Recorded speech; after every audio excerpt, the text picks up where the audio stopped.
जय हिंद दोस्तों, welcome back my channel friend. आज हम देखने वाले हैं 3 जून के करंट अफेयर जो आपके एग्ज़ाम पॉइंट ऑफ व्यू से इम्पोर्टेंट रहेंगे।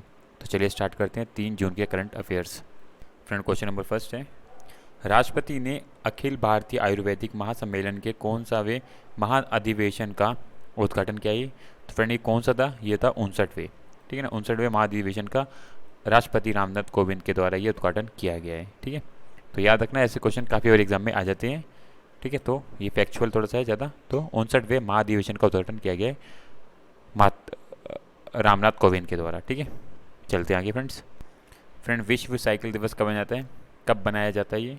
तो फ्रेंड ये 3 जून को आज ही के दिन विश्व साइकिल दिवस के रूप में मनाते हैं। ठीक है ना, वर्ल्ड बाईसाइकिल डे हर साल 3 जून को मनाया जाता है। ठीक है, ताकि साइकिल को यात्रा का एक स्थायी रूप प्राप्त कराने के तरीके के रूप में पहचाना जा सके। ठीक है ना, साइकिल का यूज़ करेंगे बेसिकली छोटे मोटे रूट के लिए, तो इन्वायरमेंट के लिए भी अच्छा रहेगा और सेहत के लिए भी अच्छा रहेगा ये। ठीक है फ्रेंड, तो साइकिल का यूज़ हमें करना चाहिए अपने जीवन के अंदर, हफ्ते में 2 या 3 बारी जरूर। ठीक है, चलते हैं आगे। फ्रेंड, क्वेश्चन नंबर थर्ड है, इंपॉर्टेंट है, हाल ही में दुनिया का सबसे तेज सुपर कंप्यूटर बनाया है। तो फ्रेंड कौन सा है वो? तो राइट आंसर होगा ऑप्शन डी, अमेरिका का फ्रंटियर। ठीक है ना, अमेरिका ने एक फ्रंटियर नाम का सुपर कंप्यूटर बनाया है जो दुनिया के सबसे शक्तिशाली सुपर कंप्यूटर के टॉप 500 सूची के 59वें संस्करण के अनुसार यूएसए से ORNL का super computer frontier Hewlett Packard enterprise architecture का उपयोग करके बनाया गया है। एक सुपर कंप्यूटर और उन्नत माइक्रो डिवाइसेस प्रोसेसर से लैस है। तो ये इंपॉर्टेंट है, सुपर कंप्यूटर की इस लिस्ट में सबसे फास्टेस्ट कंप्यूटर जो अमेरिका के द्वारा बनाया गया फ्रंटियर। ठीक है ना, इंपॉर्टेंट है, याद रखना है, ये एग्जाम में पूछा जा सकता है आपके। तो जापान के सुपर कंप्यूटर की बात करें तो फुगाकू को पिछाड़ कर दुनिया का सबसे तेज सुपर कंप्यूटर बन गया है। ठीक, इससे पहले जापान का था, अब उसको पछाड़ के ये कंप्यूटर सबसे सुपर कंप्यूटर बन चुका है। ठीक है ना, कुछ इसके बारे में इंपॉर्टेंट चीज़ यहाँ पे लिखी गई सुपर कंप्यूटर के बारे में, तो आपको यहाँ से रीड आउट कर सकते हैं। ठीक है, चलते हैं हम आगे। फ्रेंड, क्वेश्चन नंबर फोर्थ है, सचिन तेंदुलकर कौन सा वे वर्ष के लिए यूनिसेफ के सद्भावना राजदूत के रूप में बने रहेंगे? तो कौन से होंगे ये? 20वें। ठीक है ना, 20वें वर्ष के लिए ये एक गुडविल एम्बेसडर के रूप में कार्य करते रहेंगे। ठीक है, तो 20वें वर्ष के लिए वंचित बच्चों के कल्याण के लिए काम करते रहेंगे और प्रतिष्ठित क्रिकेटर लंबे समय से विभिन्न कारणों से यूनिसेफ से जुड़े हुए हैं। ठीक है ना, तो इनको फिर से इसके लिए 20वें वर्ष के लिए भी रखा गया है।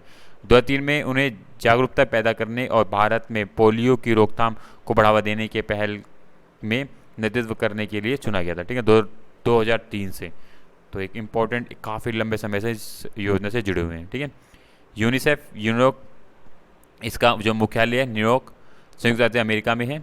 ठीक है, स्थापना की बात करें तो 11 दिसंबर 1961 को इसकी स्थापना हुई थी। ठीक है, चलते हैं आगे फ्रेंड्स।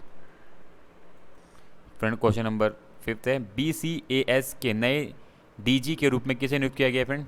तो किसे नियुक्त किया गया है? तो ए आंसर है इसका जुल्फिकार हसन को। जुल्फिकार हसन जी को आप देख सकते हो, इनको BCAS के नए DG के रूप में नियुक्त किया गया है। ठीक है, तो क्या है, वरिष्ठ IPS अधिकारी रहे हैं ये। जुल्फिकार हसन को नागरिक उड्डयन सुरक्षा ब्यूरो का नया महानिदेशक नियुक्त किया गया है, जो 31/10/2024 तक अपने सेवानिवृत्त कार्य करते रहेंगे ये। ठीक है, अगर हम बात करें नागरिक उड्डयन सुरक्षा ब्यूरो की स्थापना 1978 में जनवरी में हुई थी। ठीक है फ्रेंड, क्वेश्चन नंबर 6 है, केंद्र ने सशस्त्र सीमा बल के महानिदेशक के रूप में किसे नियुक्त किया है फ्रेंड? तो राइट आंसर होगा फ्रेंड ऑप्शन सी, SL थाउसेन को इसके लिए नियुक्त किया गया। तो 1988 बैच के भारतीय पुलिस सेवा के अधिकारी ASL ओसेन को सशस्त्र सीमा बल का नया महानिदेशक नियुक्त किया गया है। मध्य प्रदेश कैडर के IPS अधिकारी थाउसेन सीमा सुरक्षा बल के विशेष महानिदेशक के रूप में आप कार्य करेंगे। तो इंपॉर्टेंट पोस्ट है जो कि इनको संभालने के लिए दी गई है। ठीक है ना, नाम याद रखना, वेरी वेरी इंपॉर्टेंट नाम है ये। ठीक है, अगर हम सशस्त्र सीमा बल की स्थापना बात करें तो 1963 में इसकी स्थापना हुई थी और इसका मुख्यालय नई दिल्ली में। ठीक है फ्रेंड, क्वेश्चन नंबर 7 है, पुरुष हॉकी एशिया कप किसने जीता? तो वेरी वेरी इंपॉर्टेंट क्वेश्चन है फ्रेंड, ये यहाँ से क्वेश्चन आने के पूरे पूरे चांस रहेंगे ये। तो फ्रेंड राइट आंसर होगा ऑप्शन बी, दक्षिण कोरिया। ठीक है, दक्षिण कोरिया के द्वारा पुरुष हॉकी एशिया कप जीता गया है। इंडोनेशिया के जकार्ता में आयोजित हुआ था गेम एशियाई कप 2022 में दक्षिण कोरिया ने मलेशिया को 2-1 से हराकर ये स्वर्ण पदक जीता है। ठीक है ना, नाम ये ध्यान रखना, वेरी वेरी इंपॉर्टेंट है ये, अन्य ये पूरे चांस रहेंगे। यह उनका 5वीं बार का खिताब हो गया है दक्षिण कोरिया का, जिन्होंने ये दक्षिण एशिया का जो हॉकी कप है पुरुषों का, उसमें इन्होंने 5 बार ये खिताब जीता है। ठीक है, यहाँ लिस्ट दी कब जीता है। ठीक है, तो याद रखना दक्षिण कोरिया में आयोजित किया गया था और दक्षिण कोरिया ने जीता, इंडोनेशिया में ये आयोजित किया गया था। ठीक है friend, very very important app है। अब वेरी वेरी इंपॉर्टेंट क्वेश्चन रहेगा, किस राज्य द्वारा ACB 14,400 ऐप लॉन्च की है। ठीक है, ऐप लॉन्च की गई है, तो आपको बताना किस राज्य के द्वारा लॉन्च की गई है। तो राइट आंसर होगा ऑप्शन बी, आंध्र प्रदेश राज्य के द्वारा। ठीक है ना, 14,400 ऐसे क्वेश्चन आने के पूरे पूरे चांस रहते हैं। ठीक है, तो क्या ये सरकारी कार्यालयों में भ्रष्टाचार को रोकने के लिए इस ऐप को लॉन्च किया गया, जिसमें इस ऐप में आप डायरेक्टली शिकायत दर्ज करा सकते हैं और वो जो सीधी ऐप जो आपकी रिक्वेस्ट होगी, जो भी आपकी शिकायत होगी, वो डायरेक्टली जाके शिकायतकर्ता के पास पहुंच जाएगी और इसके आपने जो भी एप्लीकेशन के द्वारा जो शिकायत की है वो उसके खिलाफ भी वो कार्रवाई की जाएगी। तो इस ऐप के माध्यम से मतलब आप 14,400 आप टोल फ्री नंबर डायल करेंगे तो आप डायरेक्टली एक शिकायत दर्ज करा सकते हैं किसी भी अधिकारी के खिलाफ। ठीक है, तो इस ऐप के बारे में पूरी जानकारी लिखी गई जो आपको रीड आउट कर लेनी है। तो ये आंध्र प्रदेश के द्वारा लॉन्च की गई है ये ऐप। ठीक है फ्रेंड, भी हाल ही आप सुन रहे हो काफ़ी जगह पे खबर भी आ रही थी कि जाति आधारित जनगणना के नाम से एक जनगणना कराने की बात की जा रही थी। तो किस राज्य में ये जाति आधारित जनगणना की आधारित जनगणना कराने का निर्णय लिया गया, तो किस राज्य में है ये फ्रेंड।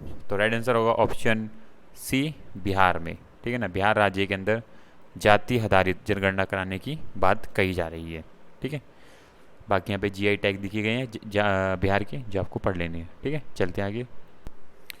फ्रेंड क्वेश्चन नंबर 10 है, केंद्रीय मंत्रिमंडल ने किस इकाई को खरीदारों के रूप में पंजीकृत कराने की अनुमति देने के लिए गवर्नमेंट ई-मार्केटिंग के दायरे का विस्तार किया है। तो फ्रेंड वो कौन सी संस्था है। तो फ्रेंड राइट आंसर होगा ऑप्शन डी, केंद्रीय समितियाँ। ठीक है, तो केंद्रीय मंत्रिमंडल ने केंद्रीय सहकारी समितियों को इस पोर्टल पर खरीदार के रूप में पंजीकृत करने की अनुमति देने के लिए ई-मार्केटिंग के दायरे का विस्तार कर दिया है।